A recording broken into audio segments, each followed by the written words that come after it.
नया भारत उन्नत विज्ञान और तकनीक के क्षेत्र में तेजी से आगे बढ़ रहा है। आधुनिक रडार सिस्टम और उन्नत तकनीकें वस्तुओं की पहचान, दूरी और गति को समझने में मदद करती है। ये ज्ञान शिक्षा, अनुसंधान और देश की सुरक्षा तीनों के लिए बेहद महत्वपूर्ण है। जय हिंद, जय भारत। कृपया पूरा वीडियो देखिए और कमेंट बॉक्स में अपनी राय जरूर लिखिए। वीडियो को लाइक करें और चैनल को सब्सक्राइब करना न भूलें।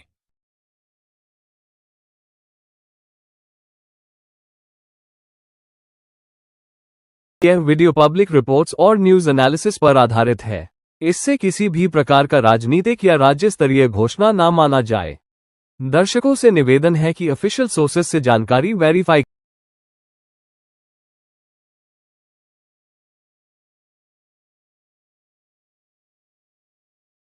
हो कि भारत के पास एक ऐसी दिव्य दृष्टि आ चुकी है जो अदृश्य को भी देखने की ताकत रखती है।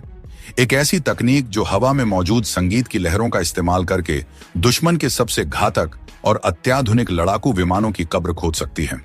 जी हां, आपने बिल्कुल सही सुना है। अभी तक हम और आप यही मानते आए थे कि स्टेल्थ फाइटर जेट्स को पकड़ना नामुमकिन है या फिर लोहे के चने चबाने जैसा है, लेकिन भारतीय वैज्ञानिकों ने एक ऐसा तोड़ निकाल लिया है जिसने स्टेल्थ तकनीक के पूरे बाजार को हिलाकर रख दिया है। एक लेटेस्ट अपडेट निकलकर सामने आ रही है जिसके मुताबिक भारत अपनी हवाई सुरक्षा को अभेद्य बनाने के लिए एक ऐसे रडार सिस्टम को तैनात करने जा रहा है जो खुद खामोश रहकर दुश्मन की हर एक हरकत को पकड़ लेगा। इस सिस्टम का नाम सुनकर ही चीन के J-20 और पाकिस्तान के भविष्य के J-35 प्रोग्राम को गहरा झटका लगा है। सामने आ रही जानकारी के अनुसार भारत अपने एयर डिफेंस आर्किटेक्चर में एक बहुत ही बड़ा बदलाव करने जा रहा है और इस बदलाव का केंद्र बिंदु है PCLR यानी कि पैसिव कोहेरेंट लोकेशन रडार। ये रडार भारत के LODN यानी कि लो ऑब्जर्वेबल डिटेक्शन नेटवर्क का सबसे अहम हिस्सा बनने जा रहा है। सरल भाषा में कहें तो ये एक ऐसा जाल है जिसे खास तौर पर स्टेल्थ विमानों के शिकार के लिए बुना जा रहा है। एक डिफेंस वेबसाइट द्वारा जारी की गई रिपोर्ट के मुताबिक इस PCLR सिस्टम का सबसे बड़ा काम होगा दुश्मन के उन विमानों को ट्रैक करना जो रडार की पकड़ में नहीं आते। आज की इस वीडियो में हम इसी तकनीक का पूरा विश्लेषण करेंगे और जानेंगे कि कैसे आपके FM रेडियो की तरंगें चीन और पाकिस्तान के अरबों डॉलर के विमानों को कबाड़ बना सकती हैं। दोस्तों, सबसे पहले हमें यह समझना होगा कि आखिर आज की दुनिया में रडार सर्विलांस का तरीका क्या है और भारत का यह नया PCLR सिस्टम उससे अलग कैसे है। अभी तक जो पारंपरिक रडार होते हैं वो एक बहुत ही साधारण सिद्धांत पर काम करते हैं। वो रडार अपनी खुद की रेडियो फ्रीक्वेंसी एनर्जी यानी कि रेडियो तरंगों को हवा में छोड़ते हैं। जब ये तरंगें किसी विमान या वस्तु से टकराती हैं तो वापस लौटकर रडार के पास आती हैं और इसी से रडार को पता चलता है कि सामने कोई विमान है। लेकिन इस पुराने तरीके में दो बड़ी समस्याएं हैं। पहली समस्या ये है कि जब रडार अपनी तरंगें छोड़ता है तो वो एक तरह से अंधेरे में टार्च जलाने जैसा होता है। टार्च की रोशनी से आप चोर को तो देख लेते हो, लेकिन चोर को भी पता चल जाता है कि टार्च कहां से जलाई गई है और वो सतर्क हो जाता है। ठीक इसी तरह जब हमारा एक्टिव रडार सिग्नल छोड़ता है तो दुश्मन के लड़ाकू विमान में लगे सेंसर उसे तुरंत पकड़ लेते हैं और उन्हें पता चल जाता है कि भारतीय रडार उन्हें देख रहा है। दूसरी समस्या ये है कि आज के आधुनिक स्टेल्थ विमानों को इस तरह से डिजाइन किया जाता है कि वो इन रडार तरंगों को वापस लौटने ही नहीं देते या फिर उन्हें दूसरी दिशा में मोड़ देते हैं, जिससे रडार को कुछ दिखाई ही नहीं देता। लेकिन भारत का नया PCLR सिस्टम इस पूरी कहानी को ही पलट कर रख देता है। PCLR रडार की सबसे बड़ी खूबी यह है कि यह पूरी तरह से पैसिव है, यानी कि यह खुद की कोई भी रेडियो फ्रीक्वेंसी एनर्जी हवा में नहीं छोड़ता। यह सिस्टम बिल्कुल शांत रहता है और वातावरण में पहले से मौजूद ट्रांसमिशन का फायदा उठाता है। अब आप सोच रहे होंगे कि अगर यह खुद की तरंगें नहीं छोड़ता तो यह दुश्मन को देखता कैसे है। यहीं पर भारतीय वैज्ञानिकों की होशियारी काम आती है। हमारे चारों तरफ हवा में हमेशा कमर्शियल FM ब्रॉडकास्ट सिग्नल यानी कि वो रेडियो तरंगें मौजूद रहती हैं जिन पर आप गाने सुनते हो। इसके अलावा डिजिटल टीवी के सिग्नल और मोबाइल टावरों के सिग्नल भी हवा में तैरते रहते हैं। PCLR सिस्टम इन्हीं सिग्नल्स का इस्तेमाल करता है। इसे आप ऐसे समझिए कि पूरा आसमान अदृश्य धागों से भरा हुआ है जो FM रेडियो और टीवी के सिग्नल हैं। जब कोई भी विमान, चाहे वो कितना भी बड़ा स्टेल्थ फाइटर जेट क्यों ना हो, इस जाल के बीच से गुजरता है तो वो इन तरंगों को डिस्टर्ब करता है। विमान की बाड़ी से टकराकर ये एफएम सिग्नल बिखर जाते हैं या रिफ्लेक्ट होकर अलग दिशा में जाते हैं। भारत का पीसीएलआर सिस्टम इसी गड़बड़ी को पकड़ लेता है। वो एनालाइज करता है कि हवा में मौजूद एफएम सिग्नल कैसे रिफ्लेक्ट हो रहे हैं और इसी आधार पर वो उस विमान की सटीक लोकेशन और स्पीड का पता लगा लेता है। यानी कि दुश्मन के विमान को पता भी नहीं चलता कि उसने अपनी मौजूदगी खुद ही बयां कर दी है। इस तकनीक का सबसे बड़ा फायदा यह है कि इसमें दुश्मन को भनक तक नहीं लगती कि उस पर नजर रखी जा रही है, क्योंकि पीसीएलआर खुद कोई सिग्नल नहीं छोड़ रहा है। इसीलिए दुश्मन के विमान एक में लगे वार्निंग सिस्टम पूरी तरह से चुप रहते हैं। ये एक तरह से अदृश्य होकर शिकार करने जैसा है। सामने आ रही जानकारी के अनुसार ये रडार सिस्टम खास तौर पर काउंटर स्टेल्थ रोल के लिए डिजाइन किया गया है। चीन अपने J-20 फाइटर जेट पर बहुत घमंड करता है और दावा करता है कि उसे कोई भी रडार नहीं पकड़ सकता। पाकिस्तान भी इसी उम्मीद में चीन से J-31 या J-35 खरीदने के सपने देख रहा है, लेकिन उन्हें यह नहीं पता कि स्टेल्थ तकनीक मुख्य रूप से हाई फ्रीक्वेंसी वाले रडार से बचने के लिए बनाई गई है। फायर कंट्रोल रडार जो मिसाइल दागने के लिए इस्तेमाल होते हैं, वो हाई फ्रीक्वेंसी पर काम करते हैं और स्टेल्थ विमान उन्हें चकमा देने में माहिर होते हैं। लेकिन एफएम रेडियो के सिग्नल लो फ्रीक्वेंसी यानी कि VHF बैंड में होते हैं। विज्ञान का नियम यह कहता है कि जब तरंग की लंबाई यानी कि वेवलेंथ विमान के आकार के आसपास होती है तो स्टेल्थ कोटिंग और डिजाइन काम नहीं करते। लो फ्रीक्वेंसी वाली तरंगें विमान से टकराकर वापस जरूर आती हैं, चाहे वो विमान कितना भी स्टेल्थ क्यों ना हो। इसलिए भारत का पीसीएलआर सिस्टम जो लो फ्रीक्वेंसी ट्रांसमिशन पर निर्भर है, वो चीन और पाकिस्तान के इन अदृश्य विमानों को आसानी से देख लेगा। डिफेंस वेबसाइट की रिपोर्ट बताती है कि इस सिस्टम का एक और बहुत बड़ा रणनीतिक फायदा है और वो है इसकी सुरक्षा। युद्ध के मैदान में दुश्मन सबसे पहले सामने वाले के रडार को तबाह करने की कोशिश करता है। इसके लिए वो एंटी रेडिएशन मिसाइलों का इस्तेमाल करता है। ये मिसाइलें रडार से निकलने वाली तरंगों को सूंघते हुए रडार तक पहुंचती हैं और उसे उड़ा देती हैं। लेकिन पीसीएलआर तो कोई तरंग छोड़ता ही नहीं है। ऐसे में दुश्मन की एंटी रेडिएशन मिसाइलें इसे ढूंढ ही नहीं पाएंगी। उनके लिए ये रडार अस्तित्व में ही नहीं है, जबकि असलियत में ये रडार उनकी हर हरकत को देख रहा होगा। इस सिस्टम को इलेक्ट्रॉनिक सपोर्ट मेजर्स के जरिए भी डिटेक्ट करना बहुत मुश्किल है। दुश्मन के पास ये पता लगाने का कोई तरीका नहीं होगा कि भारत ने कहां पर अपने पीसीएलआर रिसीवर छुपा रखे हैं। इससे भारत के एयर डिफेंस नेटवर्क की उत्तरजीविता यानी कि सर्वाइवेबिलिटी कई गुना बढ़ जाएगी। एक और दिलचस्प बात जो सामने आ रही है वो ये है कि यह सिस्टम मल्टी स्टैटिक रडार के तौर पर काम करता है। इसका मतलब यह है कि इसके रिसीवर यानी कि सिग्नल को पकड़ने वाले एंटीना भौगोलिक रूप से अलग अलग जगहों पर लगाए जा सकते हैं।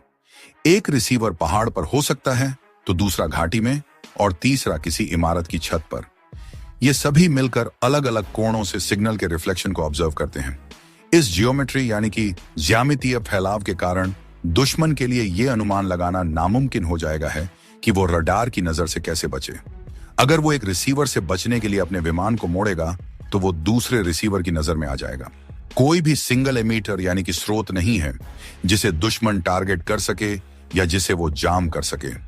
जैमिंग की बात करें तो पीसीएलआर को जाम करना दुश्मन के लिए लोहे के चने चबाने जैसा होगा। पारंपरिक रडार को जाम करने के लिए दुश्मन उसी फ्रीक्वेंसी पर बहुत शोर यानी कि नॉइस पैदा करता है, लेकिन पीसीएलआर तो कमर्शियल एफएम ब्रॉडकास्ट बैंड पर काम कर रहा है। अगर दुश्मन इसे जाम करना चाहेगा तो उसे पूरे एफएम रेडियो स्पेक्ट्रम को जाम करना पड़ेगा। इसका मतलब है कि उसे नागरिक प्रसारण सेवाओं को पूरी तरह की जरूरत पड़ेगी, जो तकनीकी रूप से बहुत चुनौतीपूर्ण है। इसके अलावा नागरिक प्रसारण को जाम करना एक तरह से युद्ध को राजनीतिक स्तर पर ले जाने जैसा होगा, जो दुश्मन के लिए भी आसान फैसला नहीं होगा। इसलिए यह सिस्टम पारंपरिक जैमिंग तकनीकों के खिलाफ भी अत्यधिक प्रतिरोधी है। अब सवाल यह आता है कि भारत इस सिस्टम को कैसे तैनात कर रहा है। रिपोर्ट के मुताबिक पीसीएलआर सिस्टम को भारत के एलओडीएन यानी कि लो ऑब्जर्वेबल डिटेक्शन नेटवर्क के हिस्से के रूप में शामिल किया जा रहा है। इसका मतलब ये नहीं है कि भारत अपने पुराने रडार हटा देगा, बल्कि पीसीएलआर पारंपरिक रडार के साथ मिलकर एक पूरक सेंसर लेयर के रूप में काम करेगा। भारत के पास पहले से ही VHF बैंड के सर्विलांस रडार और लंबी दूरी के लो लेवल रडार मौजूद हैं। वॉस्टोक डी जैसे सिस्टम भी भारत इस्तेमाल कर रहा है। अब पीसीएलआर इन सबके साथ जुड़कर एक अभेद्य दीवार खड़ी करेगा। वीएचएफ रडार दुश्मन के स्टेल्थ विमानों की शुरुआती चेतावनी देंगे और पीसीएलआर उस जानकारी को कंफर्म करेगा और विमान को लगातार ट्रैक करेगा। इससे सेंसर फ्यूज्ड एनवायरनमेंट यानी कि एक ऐसा वातावरण तैयार होगा जहां अलग अलग सेंसर से मिली जानकारी को एक साथ मिलाकर एकदम सटीक तस्वीर बनाई जाएगी। इससे फॉल्स अलार्म यानी कि गलत चेतावनी की संभावना कम होगी और कॉन्फिडेंस लेवल बढ़ेगा। डिफेंस वेबसाइट के अनुसार पीसीएलआर सिस्टम फिलहाल इंटीग्रेशन ट्रायल्स यानी कि एकीकरण परीक्षणों के दौर से गुजर रहा है। इन ट्रायल्स का मकसद ये देखना है कि ये सिस्टम भारत के दूसरे रडार प्रकारों के साथ मिलकर कैसे काम करता है। इसके कमांड एंड कंट्रोल इंटरफेस को परखा जा रहा है ताकि युद्ध की स्थिति में कमांडरों को तुरंत और सही जानकारी मिल सके। इसके अलावा वास्तविक परिचालन स्थितियों में इसकी रियल टाइम ट्रैकिंग परफॉर्मेंस की भी जांच की जा रही है। अगर ये एकीकरण सफल रहा तो ये भारत के लिए एक बहुत ही बड़ी उपलब्धि होगी। ये भारत की वायु निगरानी प्रणाली को सही मायनों में एक लेयर्ड और नेटवर्क सिस्टम में बदल देगा। भारत का ये कदम इस बात का संकेत है कि अब हम असम्मित और लागत प्रभावी का खेल है। अमेरिका और चीन इस पर पानी की तरह पैसा बहा रहे हैं, लेकिन भारत ने बड़ी समझदारी दिखाते हुए उसका तोड़ बहुत ही कम खर्च में निकाल लिया है। पीसीएलआर सिस्टम पैसिव सेंसिंग और सिविलियन ब्रॉडकास्ट इंफ्रास्ट्रक्चर का फायदा उठाता है, इसीलिए इसकी लागत एक्टिव रडार और स्टेल्थ विमानों के मुकाबले बहुत कम है। यह भारत को एक आर्थिक बढ़त भी देता है। हम कम खर्च में दुश्मन के महंगे हथियारों को बेकार कर रहे हैं। इस सिस्टम के आने से चीन और पाकिस्तान की योजनाएं धरी की धरी रह जाएंगी। वो सोच रहे थे कि स्टेल्थ विमानों के दम पर वो भारतीय वायुसेना को चकमा दे देंगे, लेकिन अब भारत ने उनके रास्ते में एफएम रेडियो की दीवार खड़ी कर दी है। जब भी उनका कोई विमान भारतीय सीमा के पास आएगा तो वो अदृश्य नहीं रह पाएगा। भारत का ये एंटी स्टेल्थ ग्रिड इतना घना होगा कि उसमें से परिंदा भी पर नहीं मार सकेगा। इस सिस्टम की एक और खासियत यह है कि इसे शहरी इलाकों से लेकर सीमावर्ती क्षेत्रों तक कहीं भी तैनात किया जा सकता है, क्योंकि हर जगह एफएम और टीवी सिग्नल मौजूद होते हैं। पहाड़ी इलाकों में जहां पारंपरिक रडार को लाइन ऑफ साइट यानी कि सीधी रेखा में देखने की समस्या होती है, वहां भी पीसीएलआर प्रभावी हो सकता है, क्योंकि रेडियो तरंगें पहाड़ों से टकराकर भी अपना रास्ता बना लेती हैं। ये भारत की भौगोलिक स्थिति के लिए भी बहुत अनुकूल है। चीन के साथ हमारी सीमा हिमालय के दुर्गम पहाड़ों में है और पाकिस्तान के साथ मैदानी और रेगिस्तानी इलाके हैं। पीसीएलआर इन सभी परिस्थितियों में काम करने की क्षमता रखता है। सामने आ रही जानकारी ये भी बताती है कि ये system next generation aerial threats यानी कि अगली पीढ़ी के हवाई खतरों का सामना करने के लिए भारत के एयर डिफेंस पोस्चर की विश्वसनीयता को बढ़ा रहा है। आज युद्ध केवल हथियारों से नहीं बल्कि सूचना और जानकारी से लड़ा जाता है। जिसके पास दुश्मन की सही जानकारी पहले होगी वही युद्ध जीतेगा। पीसीएलआर भारत को वो पहली जानकारी देने वाला सिस्टम बनेगा। ये दुश्मन के सरप्राइज एलिमेंट यानी कि चौंकाने वाली क्षमता को खत्म कर देगा। अगर दुश्मन को पता है कि वो देखा जा रहा है तो वो हमला करने की हिम्मत नहीं जुटा पाएगा। ये एक तरह से डिटेरेंस यानी कि निवारण का काम भी करेगा। भारत की इस तैयारी को देखकर रक्षा विशेषज्ञों का मानना है कि ये एक गेम चेंजिंग कदम है। अभी तक दुनिया का ध्यान सिर्फ एक्टिव रडार और मिसाइलों पर था, लेकिन भारत ने चुपचाप पैसिव डिटेक्शन के क्षेत्र में अपनी पकड़ मजबूत कर ली है। इससे यह भी साबित होता है कि भारतीय वैज्ञानिक और रक्षा रणनीतिकार पारंपरिक सोच से हटकर नए और इनोवेटिव तरीकों पर काम कर रहे हैं। भविष्य भेदना किसी भी महाशक्ति के लिए आसान नहीं होगा। ये तकनीक न